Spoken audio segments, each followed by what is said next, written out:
Hello everyone, I'm DeAngelo with That's Entertainment, and this is your video review of Battlefield Bad Company 2 by EA Dice.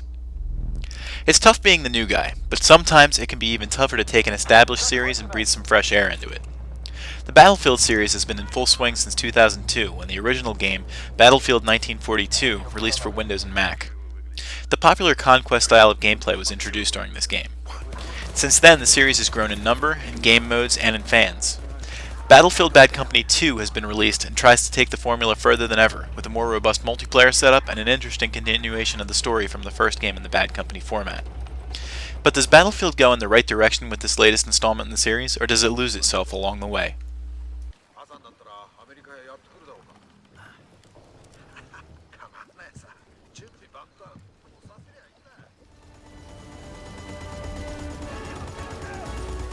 If you go into Battlefield Bad Company 2 without any knowledge of the game, and you played the first one, you may be somewhat surprised when you first begin the game. B Company is not the first squad you take control of, and you don't even follow up in the same time period. This could lead to a little apprehension, but fear not. After a fairly easy and largely cinematic prologue taking place during the hind end of World War II, time races forward into the modern era again, and once again players step into the shoes of Preston Marlowe, the hero from the first game. Additionally, you travel with the other members of B Company, Sweetwater, Haggard, and Redford.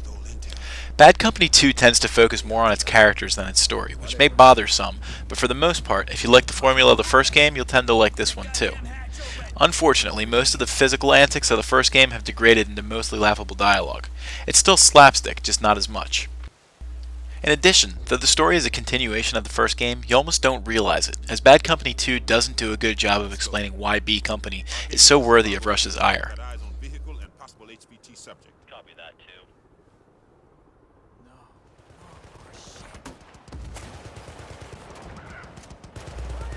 Bad Company 2 makes some colossal improvements to the developer's Frostbite engine. The main draw of this portion of the series is undoubtedly the destructibility of the environments, and Bad Company 2 finds a way to make all that carnage even more fun. There are more ways to blast your way through walls, fences, and other barriers, which helps you find your own path through the much larger maps. The firefights are a little more fierce this time around. Even if it wasn't for the sheer number of your enemies, you'd still have to be pretty careful because the Russian enemies are resilient as roaches. Luckily for you, your teammates aren't deadweight this time around either. Not only do they help you out vocally by giving you sound advice, but they also launch the lead in such a way that sometimes they'll take out the enemies for you. And when they don't, they often prove an excellent distraction. The meat of the game falls upon the multiplayer, and EA Dice hammers away at it in good form.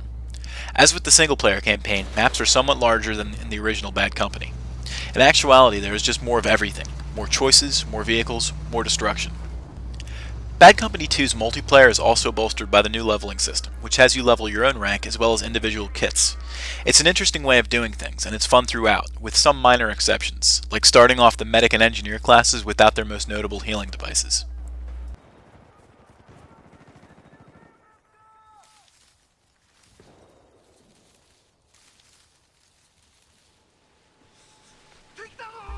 Wargames aren't exactly known for being beautiful. For the longest time, grit and grime was the way that developers showed off their military simulators. The more smoke and bullets and blood you put on screen, the better, or so it seemed. While Bad Company 2 isn't the cinematic masterpiece that, say, Modern Warfare is, it actually seems to present the actual gameplay better. Not only is the undamaged world gorgeous, but even the way the grenades and mortar blasts mar the landscape has a kind of intricate shine. The sound too is fairly impressive. While the music isn't anything special, they're not bad either, the effects are some of the best in the genre. Firefights are clearly chaotic, and the sounds of bullets ricocheting off of surfaces like concrete barriers let you know just how close that next shot might be to hitting you. If you're hidden in a house and a bullet manages to press through or pass through a window, it becomes a huge echoing theater of pain. The voices are top-notch. It would have been unfortunate if the impressive dialogue was weighed down by clunky acting, but everyone involved in the story, and even the multiplayer, delivers their lines with either humor or convincing dramatics. Hope it worked. The key, if they can take what we're throwing at them now, they can keep the defector. Because of the nature of the multiplayer component of the game, you can end up playing Battlefield Bad Company 2 for a fairly long time. The decision to break the character kits into separate leveling entities also helps to extend the life of the title. Not that you'd get bored of the fast-paced strategies of the game anyway. And with an assortment of modes, it finds even more value. The single-player campaign has plenty of collectibles to search out, as well as hosting other driving factors that will have you redeploying until you've shown what B Company is made of. Die already, you son of a bitch! Once again, EA Dice pulls together a great product, seamlessly bringing what could have otherwise been a gimmick to the battlefield. Blowing apart your enemy's defenses has never been so fun, and with some new vehicles to help you tear apart other people online, there are even more possibilities. While the story seems a little lax, and occasionally you might get a hang-up while trying to connect to the online community, nearly every other part of the game screams quality. If you need to get your military fix, Battlefield Bad Company 2 proves that it can still hang with the big boys. That's Entertainment Awards Battlefield Bad Company 2, a score of 9 out of 10.